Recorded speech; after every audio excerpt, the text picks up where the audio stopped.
Good morning बच्चों। आज हम कर रहे हैं किशोर अवस्था के लिए आहार आयोजन। तो हमने पहले किया आहार आयोजन होता क्या है, उसके बाद हमने शिशु और बच्चों में आहार आयोजन की कितनी मात्रा होनी चाहिए, कितनी कैलोरी होनी चाहिए, कौन सा दूध देना चाहिए, कौन से तत्व ऐसे होते हैं, पदार्थ हैं जो बच्चे के लिए फायदेमंद होते हैं, इन सबको जाना। तो आज हम कर रहे हैं एडोलसेंस के लिए यानी टीनेजर्स के लिए यानी आहार आयोजन कैसा होना चाहिए। तो जो शिशु की अवस्था होती है उसमें विकास तीव्र गति से होता है, ठीक है, और उसलिए उसको प्रोटीन, हड्डियों का विकास होता है, मानसिक विकास होता है, इसलिए उसे प्रोटीन की आवश्यकता ज़्यादा चाहिए होती है, उसे कैलोरी ज़्यादा चाहिए होती है। इसी प्रकार जो किशोर अवस्था है उसमें भी तीव्र गति से विकास होता है। तो नॉर्मली बात है कि अगर तीव्र गति से विकास होगा तो उनके लिए भी आहार की जरूरत होती है, यानी प्रोटीन है, कैल्शियम है, उस समय ज्यादा जरूरत होती है क्योंकि उनका विकास तीव्र गति से होता है। तो पहला प्रश्न हमारा आ रहा है, क्या लड़के और लड़कियों का विकास एक जैसा होता है? आपको क्या लगता है, क्या लड़के और लड़कियों का विकास एक ही आयु में होता है? नहीं, लड़के और लड़कियों का विकास जो है उनकी आयु अलग अलग होते हैं, क्योंकि लड़कियों का जो विकास होता है वो 13 से 14 साल की उम्र तक विकास तीव्र गति से होता है, फिर धीमी गति से होता है, फिर रुक जाता है। मगर लड़कों का जो विकास होता है वो 13 से 16 साल की उम्र तक चलता रहता है और ये 20 साल की उम्र तक चलता है। यानी जब हम कहते हैं ना कि इसकी हाइट बढ़ रही है, तो 18 साल तक अगर हाइट बढ़ जाएगी तो बढ़ जाएगी, यानी उसकी हाइट अगर जितनी वो गेन कर सकता है 18 साल की उम्र तक गेन कर लेगा तो उसकी हाइट बढ़ रही है, मतलब उसके बाद विकास तीव्र गति से नहीं होता। तो इसमें और हम जवाब देंगे कि नहीं, उनका विकास एक जैसा नहीं होता, उनकी वृद्धि लगभग अलग अलग होती है। 16 लड़कों की उम्र 16 वर्ष की अधिक। किशोर अवस्था में पौष्टिक आवश्यकताओं की तालिका बनाए, यानी टेबल के दोबारा हमें समझाना है कि किशोर अवस्था इन दो, यानी हमें लड़के और लड़कियों की प्रोटीन आवश्यकता बतानी है कि कितने पौष्टिक तत्वों को उन्होंने लेना है। तो हम सबसे पहले एक साइड हम लिख लेंगे पौष्टिक तत्वों के नाम, कौन कौन से, जैसे ऊर्जा है, प्रोटीन है, कार्बोहाइड्रेट्स है, कैल्शियम है, खनिज लवण है, इन सबको एक साइड लिख लेंगे। उसके बाद हम लड़कों के यानी एज का डिफरेंस 13 से 15 साल की उम्र में लड़के और लड़कियों की जो प्रोटीन चाहिए होता है अलग, 16 से 18 वर्ष की आयु में उन्हें लड़के और लड़कियों की अलग कॉलम बना लेंगे। इसमें ऊर्जा 2450 लड़के को, तो लड़कियों को 2060, प्रोटीन 70 और लड़कियों की 65, कैल्शियम है 600 दिया हुआ है, दोनों के बराबर कैल्शियम हड्डियों के लिए जरूरी होता है 600। लोहा, आयरन जो है जो हीमोग्लोबिन बनाता है वो 41 एंड 28, और रेटिनॉल जो आइज के लिए बहुत जरूरी होता है वो भी 600। तो इसी अकॉर्डिंग आपने 16 to 18 ईयर्स की भी टेबल बना लेनी है। इसके अतिरिक्त पौष्टिक तत्वों में कैराटीन है, विटामिन है, थायमिन है, नाइथिन, विटामिन सी है, फोलिक अम्ल है, इन सब पौष्टिक तत्वों को भी आपने रेशो दिखानी है कि कितनी कितनी मात्रा लेनी चाहिए और इस एज में कितनी होनी चाहिए। आप एक एज की देख लोगे 13 to 15, तो दूसरे से उसके अकॉर्डिंग आप स्वयं थोड़ी सी ऊपर नीचे हो जाए तो कोई बात नहीं, 16 to 18 आप स्वयं कर लोगे। तो एक टेबल आप अच्छे से याद कर लेना ताकि आप दूसरी स्वयं कर सको। तो नेक्स्ट है आहार्य पदार्थों की तालिका बनाए। आहार्य पदार्थ यानी जो अनाज है, दालें हैं, ये आहार्य पदार्थ हो गए। हरे पत्तेदार सब्जियां कितनी लेनी चाहिए, मौसमी फल कितने लेने चाहिए, वसा है, दूध है, चीनी, गुड़, मूंगफली, इन सब के बारे में हमने बताना है। तो ये टेबल जैसे हमने 13 to 15 एज की बनाई, अब 13 to 18 ईयर्स लड़कियों की अलग और लड़कों की अलग से बना दी। तो नेक्स्ट हमारा आ रहा है किशोर अवस्था में यदि पोषक तत्वों का अभाव होता है तो उनके विकास पर क्या प्रभाव पड़ता है।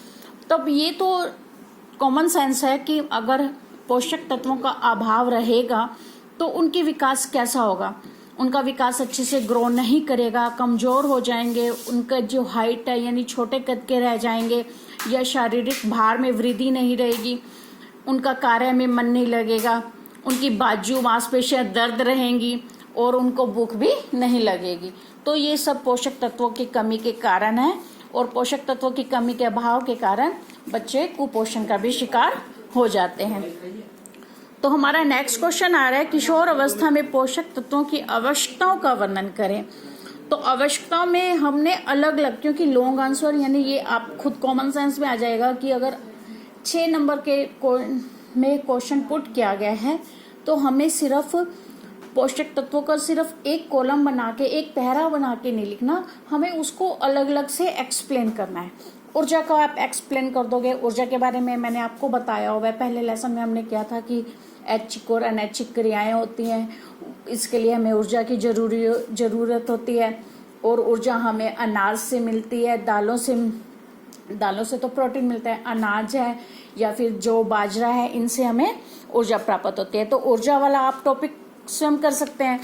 उसके बाद प्रोटीन है, प्रोटीन भी जैसे हमने किया था पहले चैप्टर में कि हमारे सेल्स को रिकवर करता है, प्रोटीन जरूरी है, और प्रोटीन कहाँ कहाँ से मिलता है हमने ये एक्सप्लेन करना है। विटामिन हरी सब्जियों में पाया जाता है, और विटामिन सी हमारे शरीर के रोग प्रतिरोधक क्षमता को बढ़ाता है, इसके बारे में हमने नोट करना है। खनिज लवण क्या करता है? हड्डियों की मजबूती के लिए प्रदान करता है, हड्डियों की मजबूती बनती है, शरीर में रक्तहीनता को रोकने के लिए, यानी रक्त की कमी ना हो, इसके लिए खनिज लवण की जरूरत होती है, और कब्ज की शिकायत ना रहे इसलिए भी खनिज लवण की जरूरत पड़ती है। तो ये एक्सप्लेन हमने पहले चैप्टर में किया था, वही सब चीजें हैं, खनिज लवण, प्रोटीन, विटामिन। तो नेक्स्ट हमारा है किशोर अवस्था में आहार व्यवस्था बनाते समय कौन सी बातों का ध्यान रखना चाहिए।